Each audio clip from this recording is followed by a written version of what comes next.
What's going on, guys? We're back again with Piers Morgan versus Bassem Youssef, round 2. This is a 2-hour interview special, so sit back, relax, grab your popcorn. I did 4 or 5 videos about the Israel-Palestine war over the last 4 or 5 days. Those videos have blown up. Got 100,000 views on this interview already, so I said I had to react to the full interview. This time, 2 hours, amazing. Obviously, you guys go back and check out the other videos that I posted. I've gotten like 200,000 views in total for all those different videos. So as much love to all my loyal supporters and subscribers. I have supporters from Tunisia, Iraq, from Indonesia, from coast to coast. So I much love Egypt. So I highly respect that and appreciate that love that I'm getting. Much love from Ireland to Palestine to Palestine as well. This one should be incredible, guys. Make sure to drop a comment down below. Tell me where you guys are from, and let's get it. Well, Bassem. Piers. It's good to see you. Hey, it's good to see you too. Last time, obviously, we did it remotely. Yes. You were here. I was in London, and you complained that it was an unfair situation. You couldn't see me. Your earpiece kept falling out. Yes. So I thought, okay, fair enough. I hear you. I got on a plane. I flew 6,500 miles. And not only that, we're doing it in somewhere that is very familiar to you. It's the Comedy Store in Los Angeles, where you performed many times as a stand-up. So I've done my bit. You did. But actually, this is not the first time we... So that video with him, the last video, was his highest video ever. It's got 20 million views. I said in the last reaction, my video's got 100,000 views. I said in the last reaction, it is his biggest video ever because Bassem is telling the truth, guys. That's what's most important here. It's not about the views. It's about what's actually the truth, guys. We meet in person. No. We did originally in London last year. And I know that many people are watching this for the first time. I would know this, but I would really love to tell the story of that moment because I was having a tour in the UK and Europe, and I was doing my English stand-up. And one of my advertising promotion plan was to come on your show. So my agent called me, it's like, Bassem, you're gonna be on Piers Morgan. I said, damn. It's like, what's wrong? It's like, well, Piers Morgan blocked me on Twitter.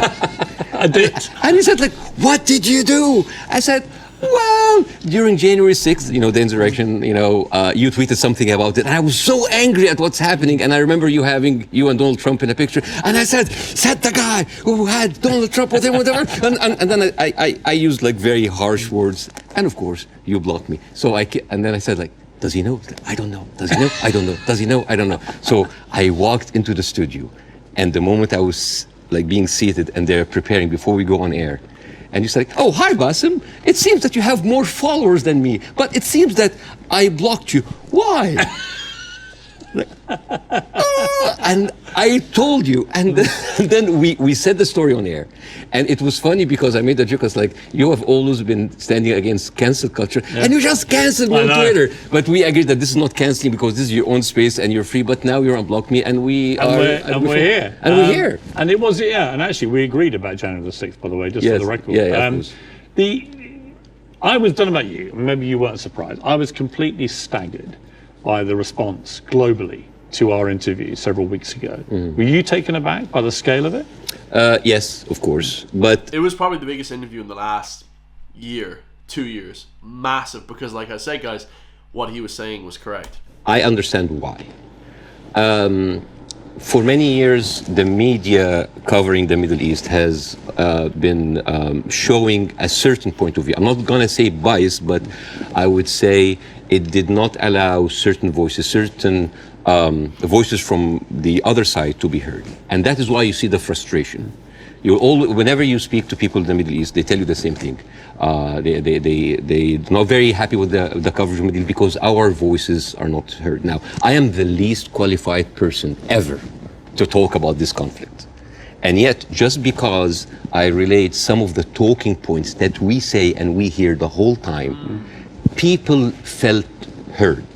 And when people have this feeling, they're happy. They have this response. They say, oh my God, for the first time, the West are actually hearing our point of view. Some of the point of view might not go well with other people, but at least we have a conversation. And I think that is the reason why people reacted that way. Yep. It's such an incendiary subject matter. I've never seen social media so ablaze with hostility on both sides. Did you actually, as well as enormous praise from the Arab world? Did you also get criticized by some parts of the Arab world for not going perhaps hard enough? Oh, you didn't do that, you didn't do that. The thing is, this is like, you're damned if you do, you're damned if you don't. Right. If you don't speak up, why don't you speak up? If you speak up, you didn't speak up enough. If you're done, why are you if you speak up too much, oh, you're taking all the attention on you. And I love that fact, because people always who accuse people of being the center of attention, they are actually not very happy that the attention is not on them. This is actually like a rule on social media. That's super true. But yeah, there was a backlash, but there was also a backlash from the other side, which I mean, here and other comedy clubs, I worked with people from all kinds of different backgrounds, Jewish, Christians, Muslims, Arabs, atheists, all kinds of people. And there are a lot of people who went to my socials like, oh, so you're a terrorist sympathizer now, you know? And I think it is important to have a nuanced, deep, interesting, intelligent conversation. A lot of people waiting for this are kind of like, yeah, Bassem, bury Piers, show him. And this is the problem with the news today. The problem is the news today, it's not about the news anymore. It's about the people giving you the news. Yeah. So it becomes a show, a circus. Two gladiators in the Colosseum, two pigs fighting in the mud. And this is why people don't get anything out of it. It's a circus. You know, one of the things I heard a lot was, who is this guy? And they weren't talking about me. Sometimes I wonder. Now, obviously, you're very, very well known in the Arab world. You're known as the kind of, they called you the Arab Jon Stewart, and you're well known in America, but you weren't that well known, for example, in the UK. That's why I saw as well the Arab Jon Stewart. Yeah. Okay. And I think what this interview did, it made a lot of people think, wow, all right, this is incredible, but tell me more about Bassem Youssef. And I did a bit of research into your life, and it is a fascinating journey that you've gone on to get here to Los Angeles. And I think it's worth just taking a little beat here to talk about this, because you began in Cairo as a heart surgeon. I mean, that was your career path. Yes. Yeah, that's incredible. And, yes. And you were a heart surgeon. I was a heart surgeon until, I spent 19 years in that career, 7 years in medical school, 12 years as a practicing doctor. Oh.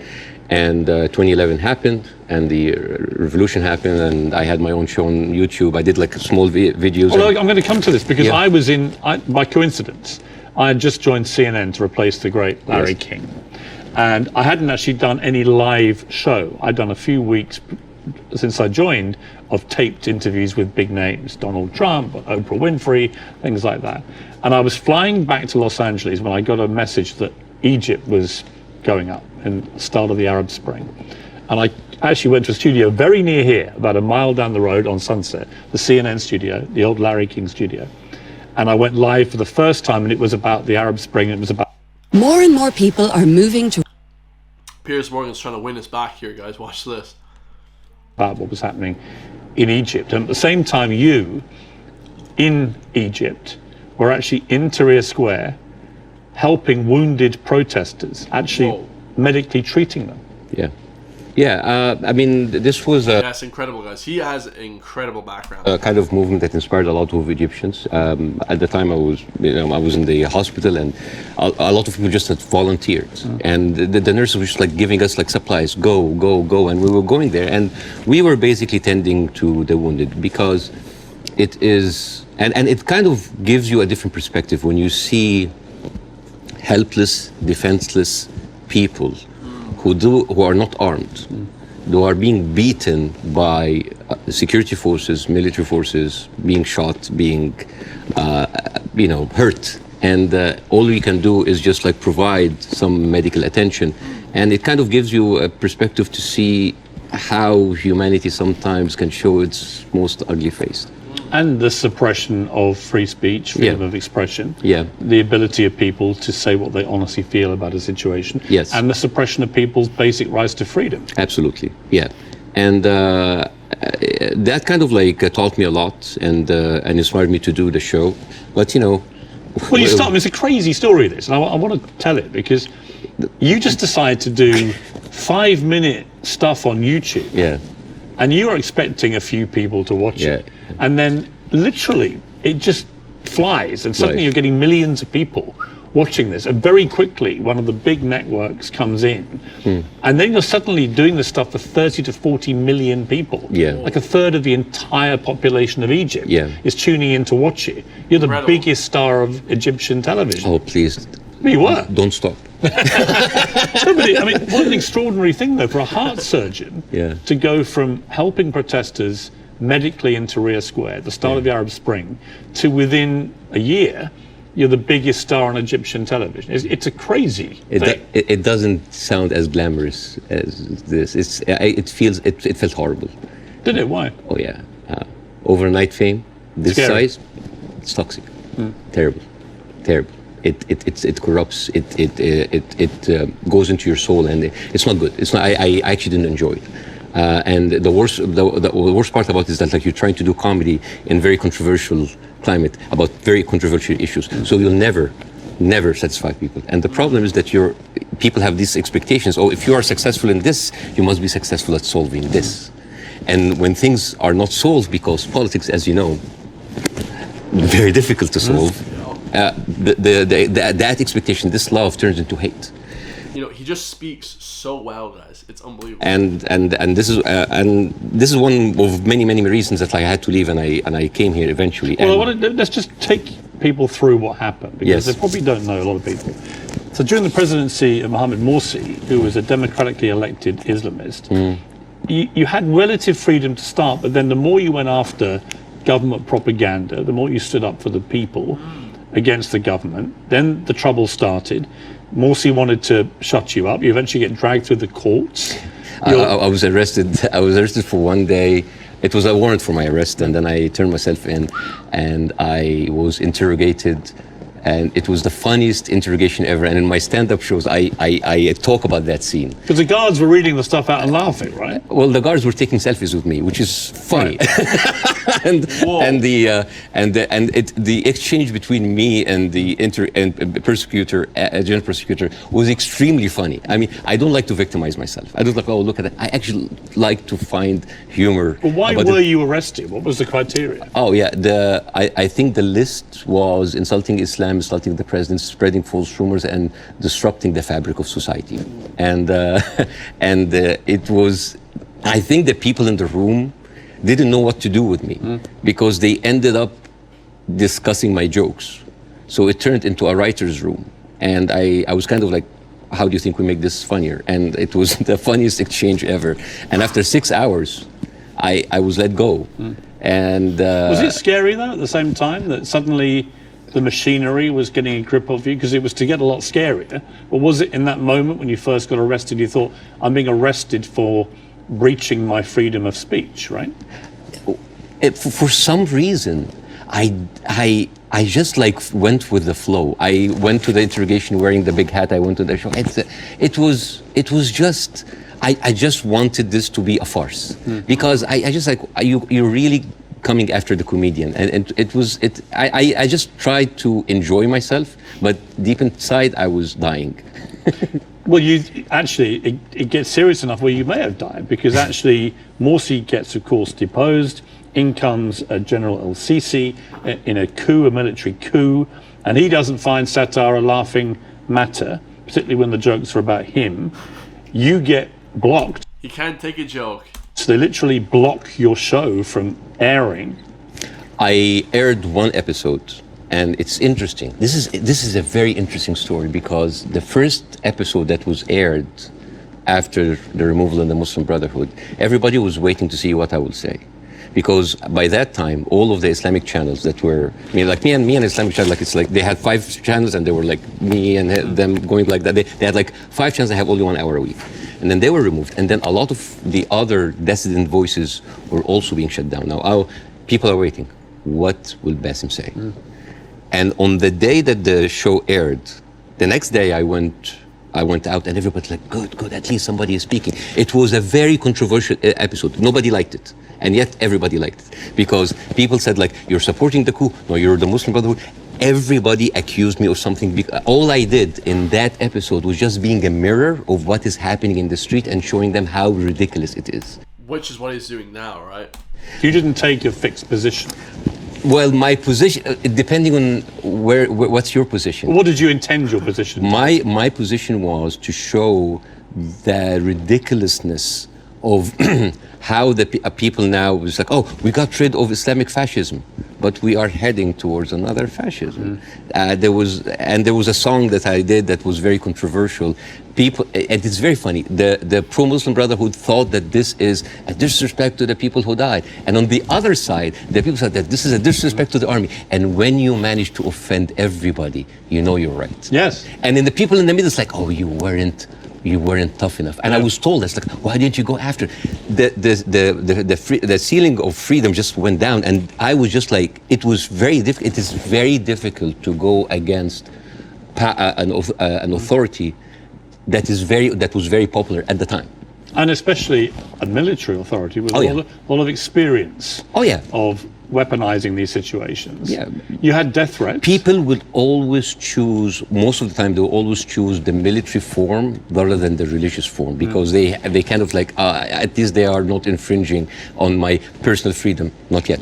But you had threats in your life, didn't you? Oh, all the time. I don't talk about that because, like, I have been having death threats, like, never stopped since 2011. Never stopped. Have they like, here's the thing, guys. Like, that's the internet. You know what I mean? I don't be getting death threats. But people are always like, oh, if I see, I'm gonna do all this stuff, and it's like, it is what it is, guys. You know, if you're not really anybody, if anything, if you're not getting threats like that, guys. Honestly. Continued since our last interview? Oh yeah, they never stop. People threatening to kill you all the time. Why? For what reason? Oh, for just saying something that they don't like. Oh, because you are against Egypt, you're against Islam, you're against our president, you're against God. It never stops. It never stops. It doesn't bother you? I mean, if you die, you die. You know. If you die, you die. I mean, since when, whatever, like, no bodyguards deflected a bullet. You know, maybe the guy who was with Ronald Reagan. But I think it's like whatever. Even like at a certain point, I actually had like private security, and then I told them I can't. I cannot live like that. If that's my destiny, if I die, I'll just die. You end up with your lawyer saying you got to get out of it. You got to get out of Egypt. It's getting too dangerous. Yeah.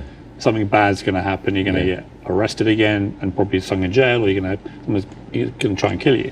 And you flee to Dubai, and then you end up here in America. Yes. Was that always the plan, to eventually come to America, or was it expediency because of what happened? Well, it's funny that you said that, because I visited the United States after the first year of my show. And a doctor that's there, an Egyptian doctor, has been there for a while. I said, listen, Bassem, you are very visible in the media, and I think you can use that to apply for a green card as a special talent. Oh, yeah. And I did. And it's like, I have like a huge show in Egypt. It's actually the criteria, because I have the same. Is an alien of exceptional ability. Yes. Yeah. A lot of people have that, an alien of exceptional ability. If you have some sort of spectacular talent, which, goddamn, hopefully this YouTube channel makes me able to do that, guys. I can go to the US. That'd be sick. But yeah, it's incredible that he's able to have such a talent to go to America. Amazing. What they call you? Yes, we're very charmingly. Yes, we're very exceptionally able aliens. We are, but we're still aliens. Yeah, I know. It always makes me laugh. Like, you can come here, but you are an alien. You're an alien, but you're exceptional. Yeah. And I just applied for it, and I got it. I got the Time 100 that helped both from my application, and I said, maybe I'm not going to use it. And then when that happens, the green card came handy. So a lot of people think that I'm here on asylum. I'm not. It was just a strike of luck. You now do stand-up. You've done it for 5 years, and fascinatingly, you do some of it for an Arab audience. You have a whole show in Arabic and an English-speaking version. Yes. And they're probably very different, right? Totally different. Different sensibilities, different humor, different crowds, different expectation. Yes. Well, the Arab audience come to my show, they expect that's going to be another version of my show that I did in Egypt. And I said, no, it's my personal story. And that when the Arabs come to my English shows, like, they think it's like an English version of the show. It's like, no, it's a different story. Even then, this weekend, right before I met you, because of our interview, I sold out Arizona. Really? Yes. And I stood, and the first thing I said, like, who here came because of the Piers Morgan show? I was like, I was like, boy, you're gonna be disappointed, because this is not about that. But isn't that amazing? I mean, that shows the power of that interview. Yeah. Resonating even in Arizona here. Amazing. Yeah. Wow. Because I don't want to succeed just because of a trending moment of time. It is the same show that I've been working and perfecting, and like any stand-up comedian in the United States, your dream is what? Is to sell your special to platforms like Netflix or HBO, and you want to get there, because for me, that was like a rebirth, because I thought like everything was lost. I came here, I had nothing. As first 3-4 years, it was terrible. The first 2 years I was doing stand-up. Oh, I bombed hard, and I went home crying. I said, like, I'm not gonna make it. And then suddenly I have already a tour. I mean, even before our show, I already had a set tour. And now I'm having like this ability of like talking to people with different languages, talking to all these different languages. The show that I did in Arizona had an incredible mix of Arabs and Americans. Amazing. And they came here and they completely, and there a lot of them came, they were Palestinians. And they came with like the Palestinians flags and the keffiyeh, and they thought, it's like, guys, it's like the way laughter, being good at your job is in its way a way of resistance. Because when you laugh, when you show people that, hey, they have Arab people here, and they are, by the Arabs and Palestinians population in Arizona, one of the most established population in the United States. Arabs in the United States in general, they are like professionals, doctors, engineers, professors, even the Uber drivers. They are probably were like an engineer or someone very established there, but he had to have like a step down in order to come here and survive. So, I mean, we hardly come find like, wow, that's powerful. Illegal aliens here or people like came here that were not qualified. So, and this is the problem this is why the reason people were very happy with our interview, because because part of the hate on both sides is that we see the news from a different perspective, and people here see the news from another perspective, and everybody's like, why are those people reacting like this? Because they don't see what the other person sees. And I hope in that interview that we can bridge that gap. Yeah, because he has obviously a very unique perspective, being an Arab, this kind of thing. So very powerful. Before we end, can I Yes. show? Okay, so this is a gift from me and my wife. This is olive oil from the West Bank. Huh? Whenever I go to Jordan a lot, but my wife also like ask. I was in Jordan in the Dead Sea, and it was amazing when I was a kid. Remember I said I was born abroad in Abu Dhabi, so I was like 7. I remember swimming in the sea. Jordan is an amazing country. For the oil from the West Bank. It's very good. It is the best oil ever. And the thing is, the olive trees, they survive up to 600 years. Whoa. And they are passed from one generation to the other. And it is like a family heritage. And the way that you do it, so this is za'atar. Za'atar is basically thyme, and you add to it sesame and a bunch of herbs. And the way that you eat that, you take like a piece of bread. We don't have to do it now, maybe at the end of the interview. Yeah, we'll do it, yeah. And you soak it a little bit in the oil, and then you take the za'atar. And I'll demonstrate. Ooh, I like that. Here. Chuk, chuk, chuk. And then here. Bro, he's so funny too. It's unreal. I love it. Well, I love Arabic food. So at the end of the interview, you're leaving with this oil. So I it's will yours. take that. It's yours, that. Well, Yeah. thank you. And it's very kind of your wife. Thank you. Thank you very much for me. Well, I'm the one who bought it, but it's okay. Obviously, you started the last interview with, I would argue, savagely dark humour involving your wife. How you've been trying to kill her, and she was using your kids as human shields and stuff. And I'll be honest And I'm with still you. trying to. But you know what? When I failed, you know what I did? I went out to the house and I just like randomly slapped other neighbors. It's interesting. By mistake. Now, this time I'm ready for you, okay? This time I'm ready for the humour. Oh, you're ready? Okay. No, but it's interesting because last time I was very taken aback. And I remember thinking, as you were doing this, right off the top, I remember feeling very uncomfortable, unusually uncomfortable, thinking I didn't know how to react to that. I didn't know whether I was supposed to laugh or be silent, and I sort of ended up sort of slightly grimacing, half laugh and listening. And then I realized it was very powerful what you were doing. Yeah. It was satirical, but it was savagely satirical and extremely effective. And that's why I think the interview did so well. But I'm not going to pretend that I found it easy to listen to it or to react to it, because I didn't. You know why? Because all I did was just take the talking points that's been in the media, not just for after October 7th, all through the conflict. Yeah. It's always like, we need to kill it. All right. You need to kill 5? No, kill 10. You need to kill some? No, kill all. This is what satire does. You take reality, flip it on its head, exaggerate it, and then you can see how sometimes very uncomfortable and even sometimes stupid that sounds. Because I was just reacting to whatever the media is telling me. It's like, oh yeah, okay, let's do it. There's no pushback. So suddenly, the person who's proposing the most extreme measures is like, oh, we'll take it. Oh no, that's too much. So that was like a very simple technique. I just took the talking point and just exaggerated. It was devastatingly effective, I think. Yeah. First, before we go any further, how is your wife's family? Because she is half Palestinian. Yeah. Are they okay? They're good. They're good. They are safe for now. Yeah. As like the last week, there was no internet, as you have. Yes. You know, I saw you tweet at the IDF. It's like, how can they know?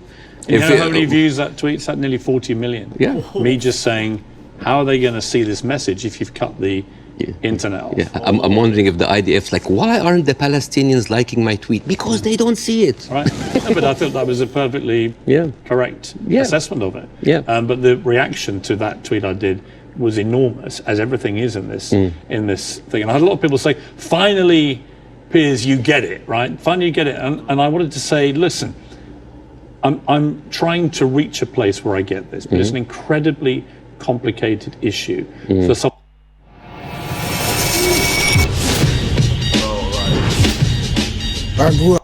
Someone who is not Arabic or Jewish to poke their head into. And I've had to cover it as a journalist for a long, long time. I think I said to you before that I was editor of the Daily Mirror in England when we opposed the Iraq War, for example.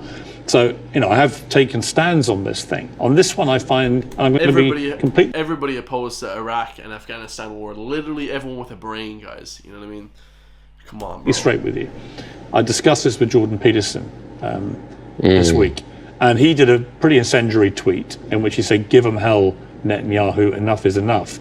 And he was actually very self-reflective about that in the interview we did this week, where he later issued a 20-minute video, because he said sometimes a one-line tweet can be unnecessarily inflammatory to people. Much better to take time to explain it. Here's where I've got to with this conflict now. I viewed what happened on October the 7th as an absolutely appalling atrocity, a terror attack of unimaginable horror. And I absolutely think that Israel has a right to defend itself from the people who committed it, Hamas. And I've questioned for the last 3-4 weeks, what is a proportionate response? And I have said repeatedly, I don't know the answer. I want people who have a view to have a view about that. And I'll ask you again about where you think we are with this. I also acknowledge that Hamas live amongst civilian population in Gaza. And therefore, if you do what the Israelis are currently doing, which is a ground offensive into Gaza, a lot of civilians are going to get killed. And at what point does that become disproportionate or even illegal? And I don't know the answers to those questions.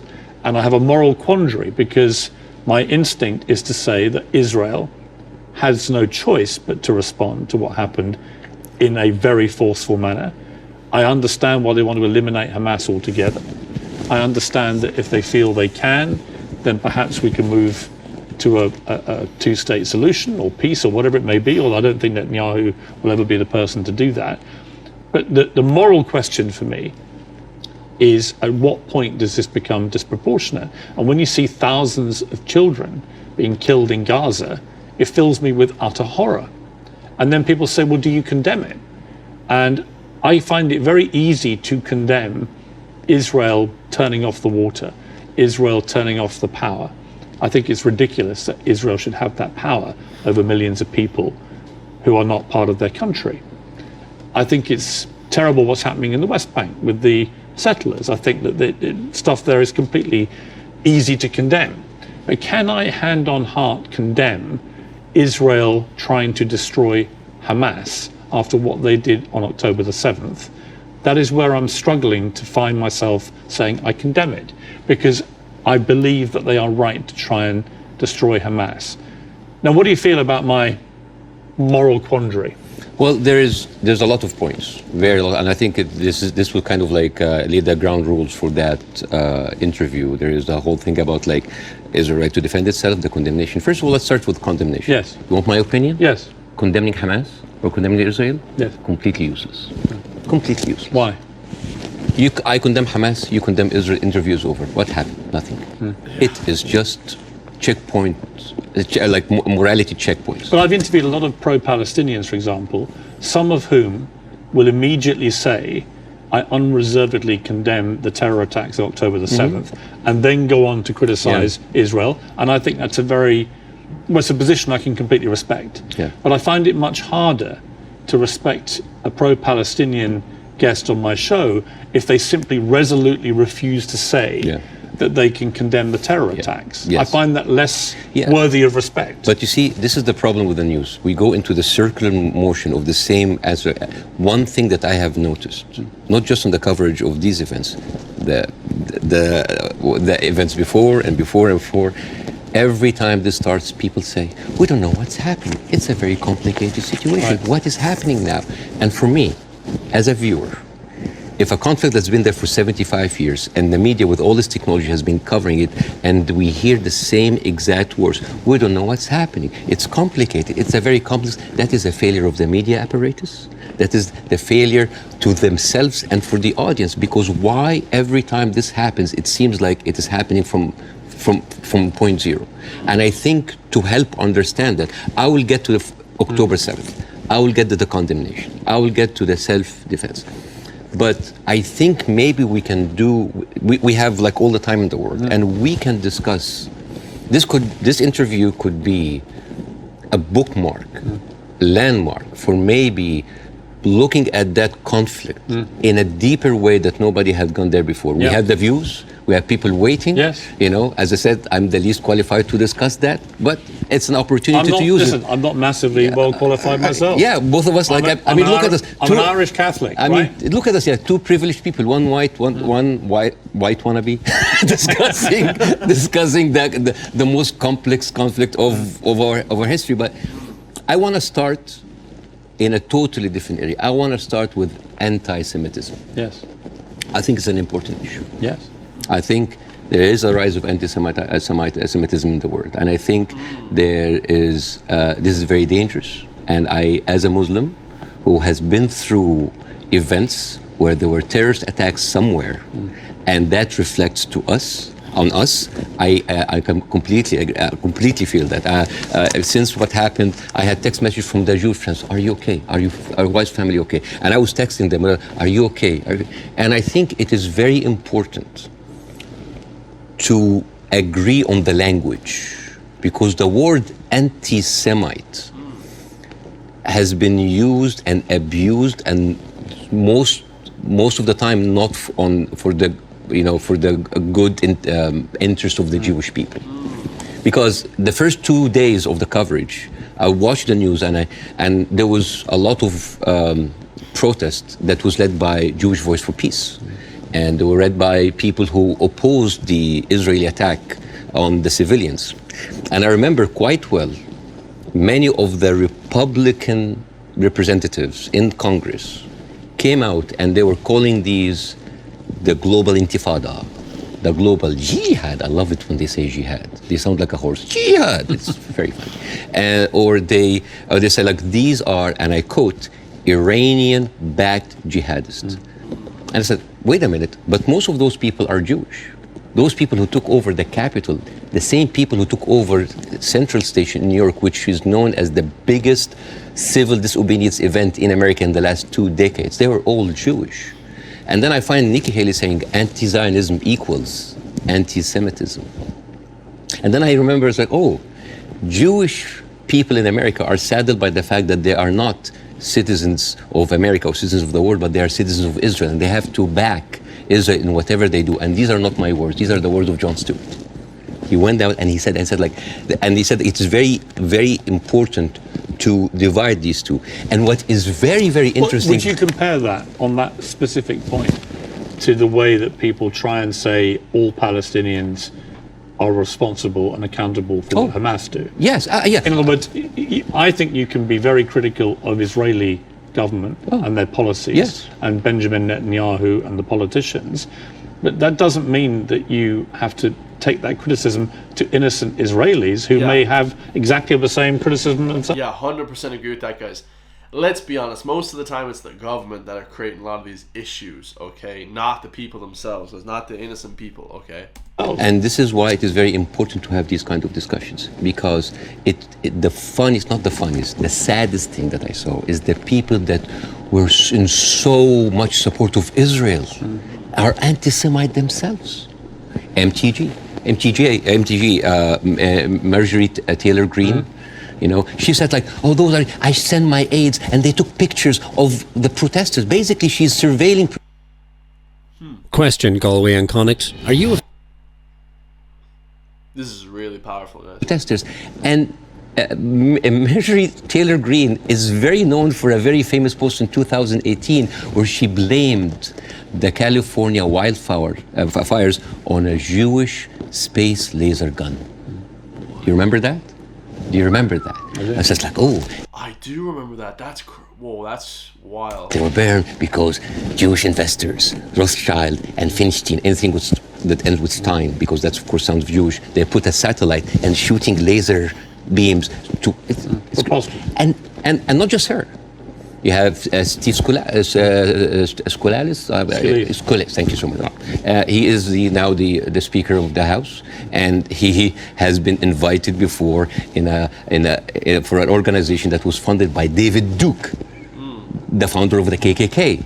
You have Kevin McCarthy, who is the former minority speaker, leader of the Republican Party in the House, and he accused Jewish billionaires of rigging the midterm. So how come those people are accusing us of anti-Semites? So here's the thing. So let's go to the equation that Nikki Haley put on Twitter. Anti-Zionism equals anti-Semitism. No, it is true.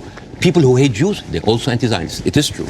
And you could be someone who hates Zionists, who don't like Zionism, and you are Semite. You could even be Jewish.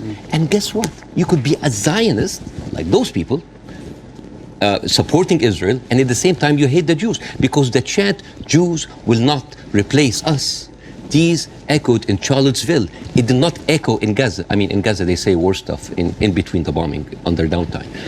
And these are the same people who are seen with Nick Fuentes, with Stephen Bannon. And you know what's most interesting? Had him for dinner at Mar-a-Lago. And all of those people are buddies with Benjamin Netanyahu. So how does this work?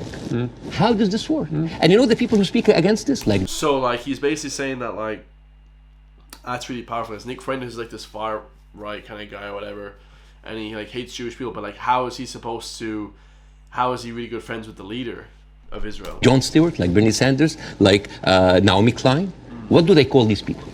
What do they call them? Self-hating Jews. And you know what else now they call them? They call them capus.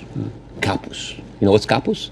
Capus, basically these were the Jewish inmate in Auschwitz that were forced by the Nazis to stand as guards on their own inmates. You see how degrading this is. And this is the way to shut down conversation. Anti-Semite, Islamophobe, you hate America, you hate the military, you hate Egypt, war on Christmas. This is how you shut an environment that does not allow disagreement is not an environment made for growth. It's an environment made for control. Let me ask. Dude, this guy, bro, he might be one of the biggest celebrities in the world, like ever. I think I've never heard anybody speak like this. This is unbelievable. Look at this. Take the student protests in America, at universities. I have no problem instinctively with students protesting. It's actually part of the DNA of being a student, right? But I do have a problem with two things. One, the protests that happened almost immediately after October the 7th, within hours, which were clearly, deeply, deliberately inflammatory and hurtful to Jewish people. Secondly, I have a real problem with the students who were beaming direct pro-Hamas slogans onto buildings on campuses in America. You know, I'm all for free speech, and I really am. The whole show is predicated on that. But not to the point where you see Jewish students barricaded into libraries because a mob is descending on them. There is a distinction to me between people who are obviously overtly, I mean, there was a professor at Cornell University who was literally seen in public shouting how exhilarated he felt by the attacks of October the 7th. He still hasn't been fired, that guy. I think that crosses a line. Do you? Yeah, I do not like this way. I mean, I can understand why, but I don't condone it. I would never, because you have to understand these people, again, I'm not supporting them. I just want to make sure about two things. The reason that I started with anti-Semitism, because I wanted to make sure to clear any confusion that when I speak about Israel, I'm speaking about Israel. Yes. Right. When I'm speaking about Jewish people, I'm speaking about Jewish people. Right. Yes. That distinction has to be made, guys, because a lot of people, like in Ireland and stuff, when we talk about that, that's the topic that comes up. That's 100% true. Very true, guys. When I speak with my Zionists, I speak with my Zionists. It was very... because I think it was very powerful that you did that. Yeah, I have to be careful. That's the first thing you did, because I think it's really important. Yeah, but at the same time, It is. when I tell you why does that happen, it doesn't mean that I condone it. There's a difference between explanation and justification. Those people who are exhilarated, the way that they see, this is the same reason why people were so happy about the interview. What do they see? They see Israel as a criminal state who is killing their people, and in the same time they are supported by the international community and America. They have no guns, they have no superpower backing them. All they have is just feeling of happiness, like, yes, our enemies that we cannot touch them has been hurt. All they can think about, that these are their enemies that have been hurt, right? I'm not condoning this, but again, like when people were celebrating terrorist attacks, against Western targets. Of course, I don't condone that. But why? Because those people has been from a very young age. What have they seen? They're not being heard by the media. The plight and the suffering of the brothers in Israel, in Palestine, in the Arab world are not being heard. People in Iraq, like when America and Britain invaded Iraq, right? What the Arabs saw? It's like two superpowers are coming in on just regular people. So whenever there was like a bomb or like an attack on American troops, people would celebrate. Yeah, they're our enemies. Emotions are very inflammatory, and it is not right. But those people had nothing else. All they can say is just like shout. All they say is like to rejoice. It is not right. Again, I'm explaining why is this happening, because it's like, yeah, if I cannot get you, I'm just gonna scratch your eyes. I'm gonna scratch your eyes because you've been beating me all the time, and you have the whole international community backing you up, and all I can do is scream. Is it right? No. But it is understandable. Again, it's not the right thing. But it's not like understandable. It's like, no. But again, it is an explanation. Now, hate. And again, this is another way why this has been magnified in the media so much. What does the Western audience see? They see people rejoicing for the death of innocent civilians in Israel. This is what have the Arabs seen for years on the Arab world. For example, if you look up Sidrot cinema, this is in 2014 when Israel was bombing Gaza as usual, and the Israelis in the Sidrot, the kibbutz or the settlement, they went on a hill and they had popcorn and they had drinks and they were like watching the show and they were cheering with every rocket coming down. This is what we see. Western people didn't see that. Well, somebody found a tweet actually of mine from 2014 in which I said, at what point does what Israel is currently doing to the Palestinian people become terrorism? And because I've always said, I've spoken about this a lot over the years, and I've always tried to be extremely fair-minded, albeit nobody really wants you to be fair-minded. They want you to take a side. But that was clear that my thinking back then was that they were absolutely overstepping the mark. Absolutely. But again, to the point of rejoicing. No, I know what you mean. Yeah, but like if you, for example, Google the wedding of hate. This is like a Jewish wedding in Israel where they were celebrating the arsons and the burning of Palestinians. But to be clear, I've seen lots of videos. No, but like, I'm not talking to you, Piers. No, I know. I'm talking to the Western audience because I want to see I want to say this is what they see. I mean, for example, there is a very famous video for Samer Abu Za'anin, who is like a young kid that he was shot point blank by an Israeli soldier, and he was not allowed to have any medical attention. And as his dead body was being put into the ambulance, the Jewish settlers were cheering. So for an Arab audience, this is what we see every day.